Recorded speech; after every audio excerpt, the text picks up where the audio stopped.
அதுலடா நான் வரும்போது அரியோகரி நாராயணான்னு சொல்லிட்டு வர நீங்க இவெல்லாம் கூடிண்டு அயோகதி அயோகதின்னு சொல்றீங்களே. அதோகதியா நாங்களும் நீங்க சொன்னதான் சொல்லிட்டு இருக்கோம். அப்படியாடா சொன்னீங்க? ஆமா தத்தா, நேற்று வயதாகிட்டது. ஆமா தத்தா, காது புரியல கண்ணு கேட்க மாட்டேங்குதுற. காது புரியல கண்ணு கேட்க மாட்டேங்குதா? முத்தையா பையன் நம்ம ஆத்துல ஒருத்தவங்க கிடந்தாலும் ஆத்து வேலை செஞ்சுட்டு நடக்க முடியாம கிடந்தானா அவன்டா இந்த கண்ணாமட்டை ஓட்டிட்டு வேச்சுண்டு வாடான்னு சொன்னா அவரா இவ்வளவு என்ன சாப்பிடறான்டா இவ்வளவு என்ன சாப்பிடறான். தாத்தா சொன்னா ஒரு வேலை செய்ய மாட்டாங்கறான். மாமி சொன்னாலும் வச்சுக்க அப்படியே செஞ்சாரான்டா. அப்படியே செஞ்சாரான். கூப்பிடுங்க கூப்பிடுங்க.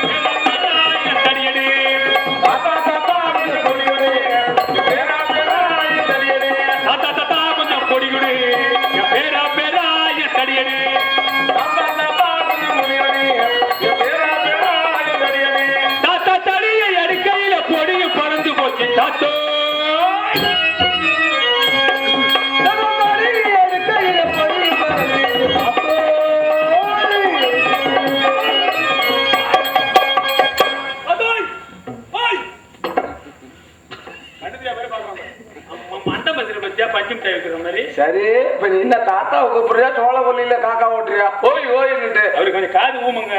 காது ஊமையா? இது வாயு இதுக்கு தாத்தாவே தேவையில்லாம இருக்கு. என்ன பண்றது, அவரு கூட இருக்கிறதா பழக்க தோழேசம்.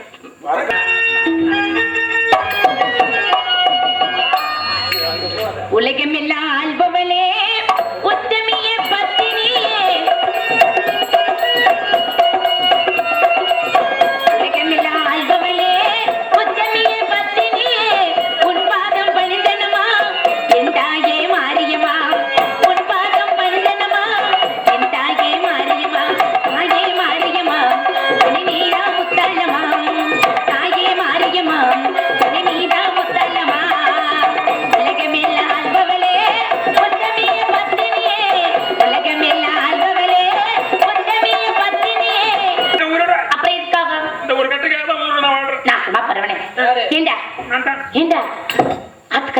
சொன்னல ஆத்துக்கார நன்னா இருக்காரா? எப்படி இருக்காரு? எங்க போனாரு சொன்னியாடா? நீ எதுக்காக என்ன கூப்பிட்ட? என்னத்துக்காக கூப்பிட்ட? நான் சொல்றது உங்களுக்கு இன்னும் புரியல. நீங்க இல்லாத நேரம் தாத்தா என்ன வேலை பண்றான் தெரியுமா? என்ன வேலை பண்ணார்? நான் ஏன் அதை சொல்றேன்? ஏண்டா சின்ன பிள்ளைங்க எங்க அப்பா மாட்டு கொட்டல விட்டு போட்டு போயிட்டாங்க. ஆமா, நீங்க தானே எடுத்து என்ன வளர்த்தீங்க. ஆமா, சின்ன பிள்ளைங்க நாசமா போறவனே. அட அடப்படி ஏண்டா சின்ன பிள்ளையா இருக்கச்ச பால் கொடுத்து சீராட்டி பக்கத்துல போட்டு படுத்து நான் படுக்க வச்சிருந்தேன். இப்ப என்னென்ன பண்ண முடியும்? இப்ப நீ பெரிய பிள்ளையா போயிட்டல. அதெல்லாம் இல்லம்மா, சின்ன பிள்ளையா இருக்கும்போது பாடாமுத்தியா கிட்ட போட்டு படுத்துருந்தீங்கல்ல. ஆமா, இன்னைக்கு ஒரு நாளைக்கு போட்டு பாடுமா. விடை கொடுங்களம்மா, என் மகனை எடுத்து தர்மம் செய்ய வேண்டும். ஏண்டி வந்தது வராதுமா, அழுது கொண்டே இருக்கிறேன். அவசரமா பரவாயில்ல, ஏண்டி அழுகுற? எதுக்காக?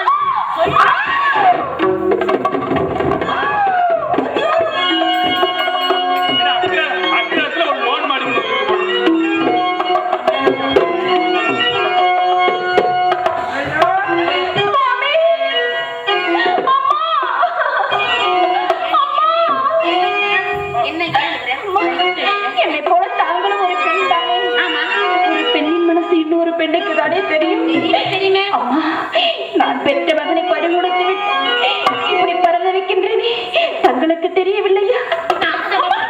இந்த குழந்தை போனா இன்னும் 9 ஒன்பது பத்து வச்சுக்கிட்டு எல்லாம் என்ன கொத்தட்டைக்கு போக வேண்டியதுதான். ஐயோ, நான் 9 இல்லம்மா, 9 குழந்தை பெத்துக்கலாம்.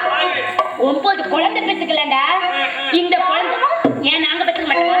எங்களை பார்த்தா குழந்தை பெத்துக்கோங்க. தங்களுக்கு குழந்தை இருக்கிறதா? எனக்கு இருக்கிறதா? மாசமா பிறவளையே பெற்றவருக்கு தான் பிள்ளை வருத்தம் தெரியும், நட்டவர்கள் தான் பயிர் வருத்தம். அப்படி இருக்கும்போது உங்களுக்கு என்னமா தெரிய போறது?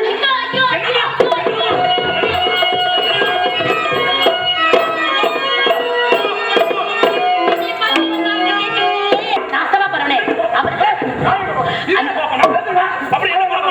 அவரை பாப்பான்னு நேற்று தெரிய மாட்டா. நீ மட்டும் அரண்மனையில வாழ்ந்த நீ, நான் என்ன குட்டி சோத்துல வாழ்ந்தேன். அம்மா அப்படி சொல்லுவீங்க அம்மா. ஏண்டி நான் மட்டும் அரண்மனையில வாழ்ந்தவள் இல்லையா? இவன் மட்டும் அரண்மனையில வாழ்ந்தவள். ஏண்டி ஏமா இருக்கு ஏண்டா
அப்படி சொல்வதை விட உயிரை விடுவதே மேல் என்று இருக்கின்றேன். அப்படி இருந்த என்னை இந்த பாழ் மயானத்துக்கு வெந்தும் வேகாமலும் இருக்கக்கூடிய பிணங்களின் மத்தியிலே இந்த பிணங்களை சுட்டரிக்க வைத்து விட்டாய் ஆண்டவா. இந்த பிணங்களை சுட்டரிக்க வைத்து விட்டாயே. காலனை என்று ஊதைத்த காலால் ராமனை கண்ணால் எரித்த சீலா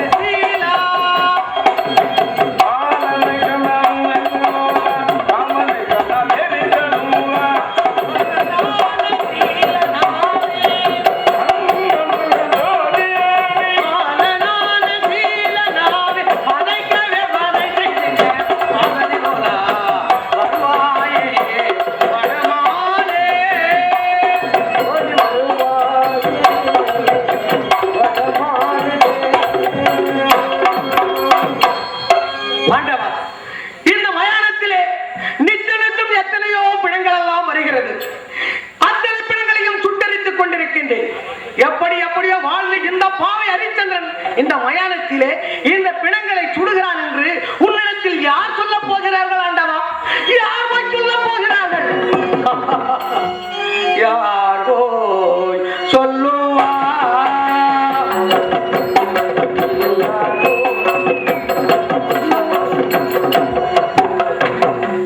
யார் போய் சொல்லுவா?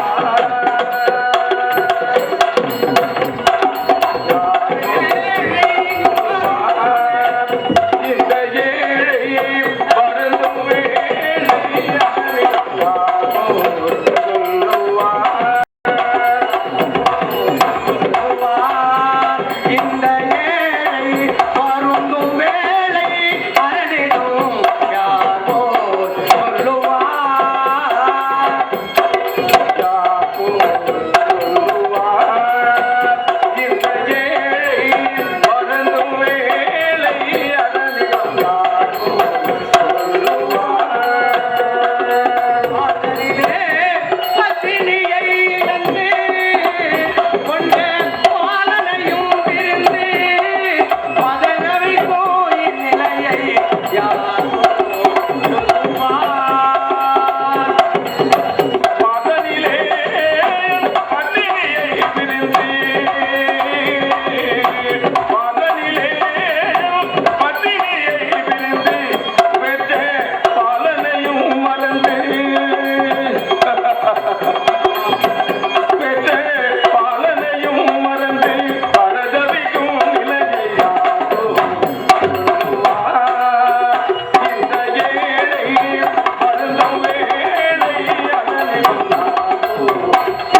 கூட கோபுரத்திலும் அவனுக்கு கிடையாது.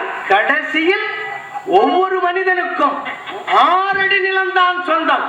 அந்த 6 அடி நிலம்தான் சொந்தம் என்பதை என்னை தெரிந்து கொள்ள இங்கு அனுப்பி வைத்தாய் ஆண்டவா.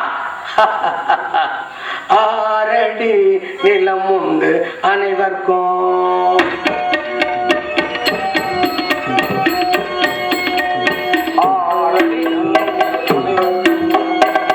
6 அடி நிலம் உண்டு அனைவருக்கும். அரசனாய் இருந்தாலும் ஆண்டியாய் வாழ்ந்தாலும் 6 அடி நிலம் உண்டு அனைவருக்கும். நாரும் சரீரத்தை நல்லதாய் கருதி, நாரும் சரீரத்தை நல்லதாய் கருதி நறுமணம் பூசிய நடந்தாலும்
என்னுடைய பணியை துவங்குகிறேன் ஆண்டவா. என்னுடைய பணியை துவங்குகிறேன். எனக்கு இந்த நிலை இறைவா நீ தந்த துன்ப நிலை. ஏன் எனக்கு இந்த நிலை?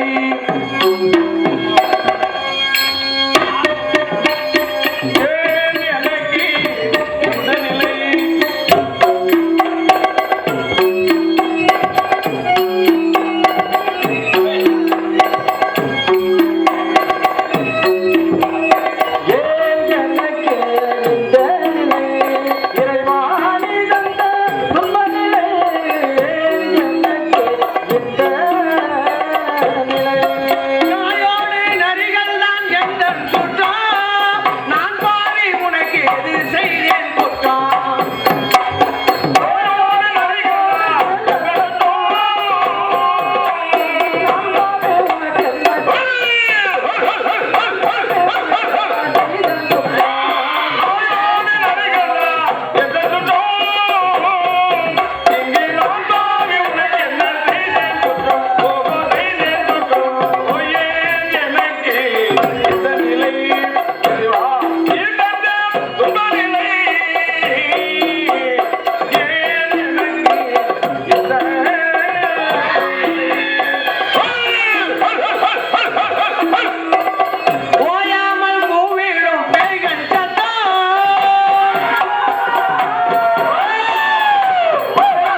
தான் ஒவ்வொன்றாய் காட்டுவதே காதில் தான் ஏன் எனக்கு இந்த நிலை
அமைதியாக இருந்த இந்த மயானத்திலே என்ன கூக்குரல்? யார் நீங்கள்?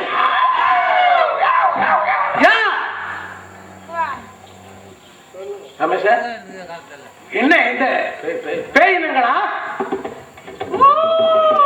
பேயினங்களே என்ன தேவை? எதற்காக இப்படி கத்துகின்றீர்கள், கதறுகின்றீர்கள்?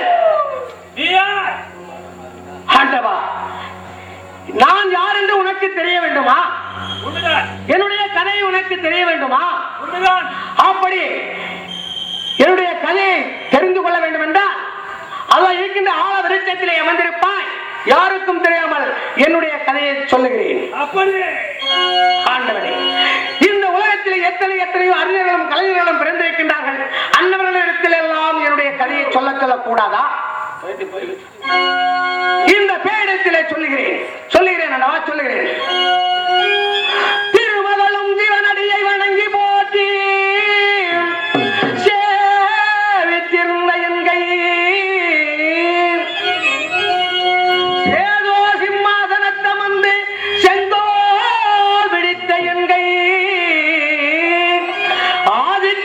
ஆதித்யவானரை அடிவணிந்திருந்த என் கை வில்வம் மச்சித்த என் கை பிணக்கிலாதிருந்த என் கை இந்த பிணமெறியும் சுடலையில் வந்து பிணம் சுடுகோலை பிடித்ததென்ன என் வாழ்க்கை அப்போ இந்த மயானக்கரைக்கு கொண்டு வந்து நிறுத்தி விட்டாயே ஆண்டவா. இது தர்மமா?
போரம் கேட்டை மூலம் அவிட்டம் சதே போராட்டாதி உத்திரட்டாதி ரேவதி 27 பெண்களுக்கும் பேரிட்டு நாளொரு வேடியும் பொழுது நமகத்தானை வளர்த்து வந்து தக்க பிராயம் வந்ததும் அழகிலே திறந்த சந்திரனை அழைத்து 27 பெண்களையும் முடித்துக் கொடுத்து ஏகபோகமாக இல்லறம் ஜெயக்கடவன் என்று அனுப்பி வைத்தார்.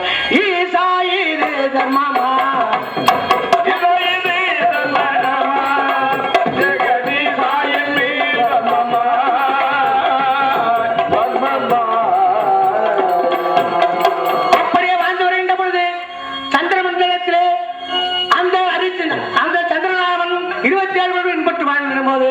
அந்த ரோகினோடு மற்றும் இன்புற்று இருந்தான். மற்ற 26 பெண்களும் தந்தையாக தக்கனிடத்தில் முறையிட தக்கனானவன் பார்த்தான். காப்பாற்ற வேண்டுமே, நாங்கள் வாழ் வர வேண்டும் என்று மீண்டும் தந்தையிடத்தில் தெரிவிக்க தந்தையானவர் பார்த்தார். அடே சந்திரா, இனி ஒரு பக்கம் கல்கள் தேயவும் ஒரு பக்கம் கல்கள் அடையவும் பௌர்ணமி நாள் ஒன்று 27 பெண்களுடன் இன்பட்டு வாழ கடவுள் என்று நிறுத்தி வைத்தார். ஈசா இது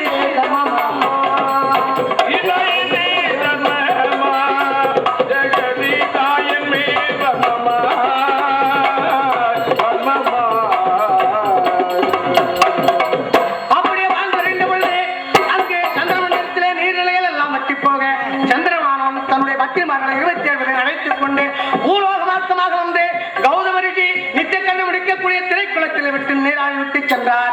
மறுநாள் காலை கௌதமியான் ஒருவர் தன்னுடைய நித்தியக்கடை முடிப்பதற்காக திரைக்குளத்தில் வந்து பார்க்கின்ற பொழுது கரிந்த ரோமங்களும் உரிந்த மலர்களும் நீரெல்லாம் மஞ்சள் நிறமாக இருப்பதை பார்த்து யாரோ வந்து இந்த குளத்தில் நீராடி சென்றிருக்கின்றார்கள். இனி நம்மை என்று யாரேனும் இந்த குளத்தில் வந்து நீராடினால் ஆடவர்களாக இருந்தால் பெண்களாகவும் பெண்களாக இருந்தால் ஆடவராகவும் சாபமிட்டு போனார்.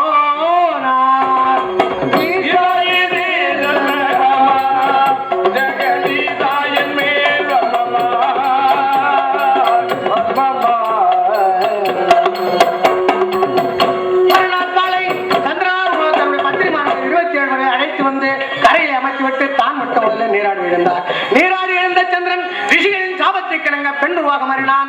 பெண்ணுருவாக மாறியதை பார்த்த தன்னுடைய புத்திரிமார்கள் 27 நாராயணனாய்க்கு தவம் செய்ய நாராயணனோ தவத்திற்கு இறங்கினது பார்க்கின்ற போது அருகிலே திறந்த சந்திரனை பெண்ணுருவாக இருந்ததை பார்த்து பக்கத்தில் உள்ள சோரையில் கூடினார்.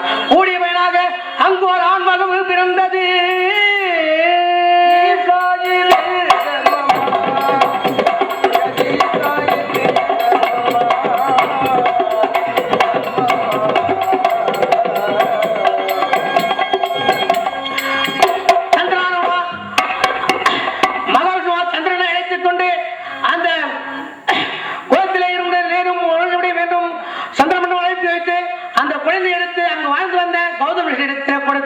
இவன் சகலகலா வல்லவனாவான், மெய்யென்று பொய் சொல்ல மாட்டான், தந்தாரம் விட்டு பிரதாரம் வச்சிக்க மாட்டான்.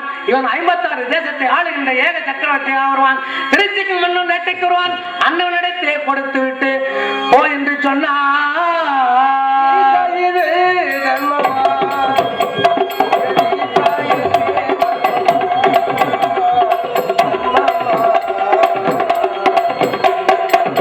அப்படி அண்ணவரை எடுத்து சென்று வாழ்ந்து தன்னுடைய பிறவை எனக்கு நாட்டை மடிமொழி சரித்து நான் நீதியோடு அரசாண்டு வந்தேன்.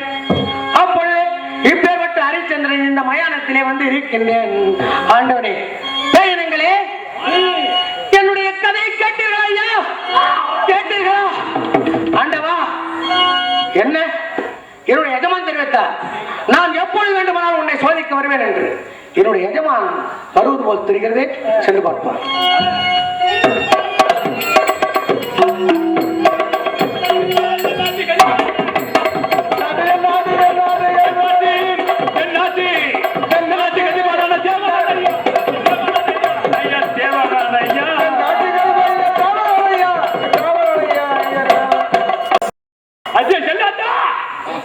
மாரியாத்தா, அஜய்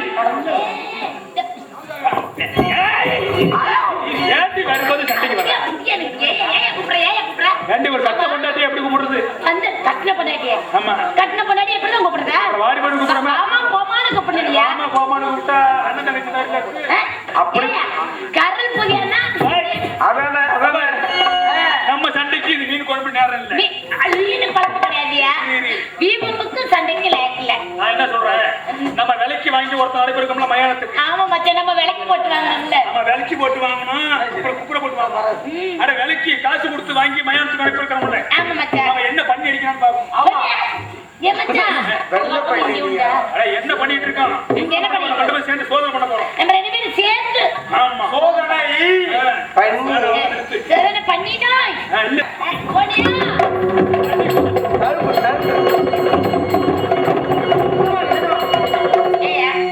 காவடி தூக்குற மாதிரி நல்ல மனுஷனா இருக்காரு. இந்த ஊர்ல அடிச்சு போட்டுவிட்டு நீ போய் உள்ள இருந்தே நான் என்ன இவரு கூட வரப்பேன். இங்க வாங்கி இப்பதான் நானும் யோசனை பண்றேன். இவனை இனிமே இங்க வைக்க கூடாது. இங்க வச்சுன்னு வச்சுக்க, இவன் சத்தியவந்தனா இருக்கான், நீதிமானா இருக்கான். இங்க பாரியா, இந்த ஆளை இங்க வைக்க கூடாது. இந்த இடத்தை விட்டு கொஞ்சம் தள்ளி வை. உனக்கே ஒண்ணுதான் இருக்கும். அதனால மறுபடியும் மயானத்துக்கு அனுப்பி அடிமை எந்த பணத்தை தயாரிக்க வேண்டும் என்றாலும் கால் பண்ண முழுத்து வாய்க்கரிசி வாங்கி கூட தான் தகவலிக்க வேண்டும். நல்லா கவனிச்சுக்கிறீங்க.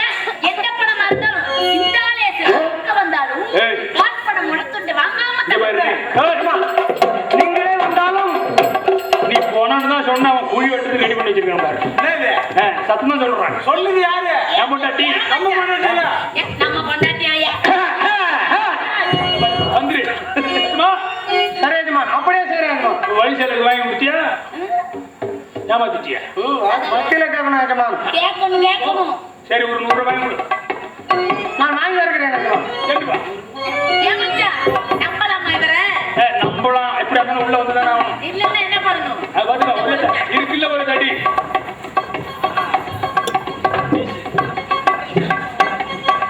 ஆண்டவனே, என்னுடைய எஜமான் தெரிவித்தார், இருட்டு வேளையிலே திருட்டு பணங்களை கொண்டு வந்து தகதித்து விடுவார்கள், சர்வ ஜாக்கிரதையாக காவல் புரிய வேண்டும் என்று. அப்படியே காவல் புரிவோம். இந்த மயானத்தை சுத்தி பார்த்து வருவோம். அரணே கங்காதரனே உந்தன் அருளோயினி சிவமே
அயோத்தியாபுரியில் கண்ணே நீ இறந்திருந்தால் சந்தனை கட்டையடிக்கி அதிலே உன்னை தவறு செய்வார்கள் செல்வா. எத்தனை குடிபடைகள் பிடை சூழ்ந்து நிற்குமடா செல்வா. இந்த பாவி அத்த ராத்திரியில் உன்னை தூக்கி வந்து கரைக்குள்ளி கட்ட பொறிக்கு உன்னை தகனம் செய்கிறேடா. அப்பா சிவனாரோனா வந்த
இறந்தது என் குழந்தை, எடுத்து வந்தேன் மயானத்திற்கு தகனம் செய்வதற்கு. இதில் என்ன தவறு இருக்கிறது ஐயா? கள்ளியும் அல்ல கபடியும் அல்ல. அப்படி என்றால் யாரடி ஊர் பேர் சொல்லடி, யாரடி ஊர் பேர் சொல்லடி, அடி யாரடி ஊர் பேர் சொல்லடி, யாரடி ஊர் பேர் சொல்லடி.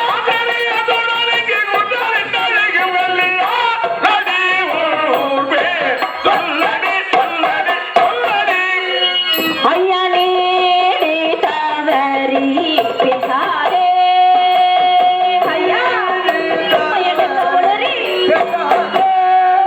பழனிசனுக்கு உண்டபடி பேசலாமோ நீ படி, நீ தவறி பேசாதே பேசாதே பேசாதே.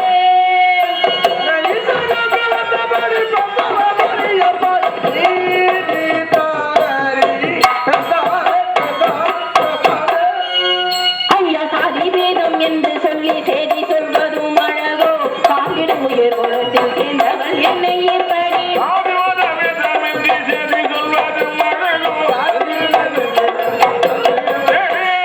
சாதி வேதம் என்று சொல்லி செய்தி சொல்வதும் அழகோ, காங்கிடம் உயிர் குலத்தில் சேர்ந்தவள் என்னை ஏற்படி.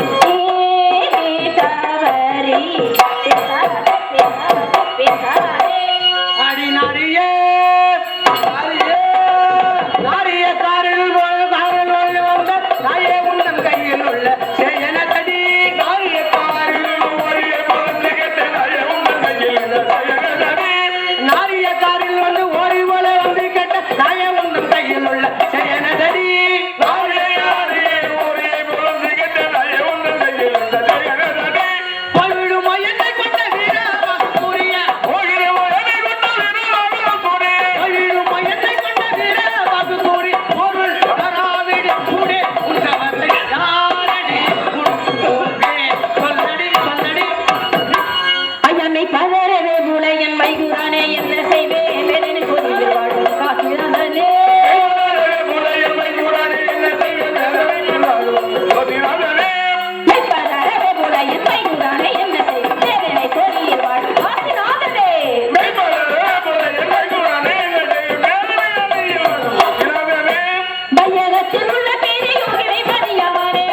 தேசா